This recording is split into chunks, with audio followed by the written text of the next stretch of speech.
Njerëzit xheloza janë njerëz të rrezikshëm. Sa ato vetë se kanë mundësinë që mundën edhe me të bëu hala më keq. Ato vetë si janë të fuqishëm mbi neve, sa ato dojnë me të bëu ti edhe keq. Ta dini shumë mirë që nëse kena njerëz që janë rrethin tonë, në shoqërinë tonë, ndoshta edhe në familjen tonë, që kanë xhelozi të madhe për neve, ta dini se ato njerëz janë shumë të rrezikshëm. Sa ato vetë se kanë mundësinë që mundën edhe me të bëu hala më keq. Ato vetë si janë të fuqishëm mbi neve, sa ato dojnë me të bëu ti edhe keq. Njerëzit xheloza janë njerëz të rrezikshëm.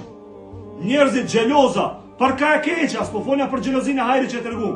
Njerëzit janë xheloza veç mos me të pa mirë, veç mos me të pa titull të zum, veç mos me të pa titull ngrit në aspektin arsimor, veç mos me të pa titull ngrit në aspektin, material apo në aspektin financiar. Ki bo shtëpi pse bën e shtëpi, ki bo pare pse bën e pare, ki arrit një dituri caktuar pse e bën diturinë e caktuar. Ai është e kundërta jote. Por çata sa më larg njerëzve që kanë xhelozi. Allahi na rujt neve, juve, gjithë secilit prej juve, prej xhelozave që i kena rrethin tonë. Allah na mundsof që xhelozat të jenë sa më larg rrethit tonë, se ato veç nuk e kanë mundësie, se me mishë e me shpirt na kishin bota.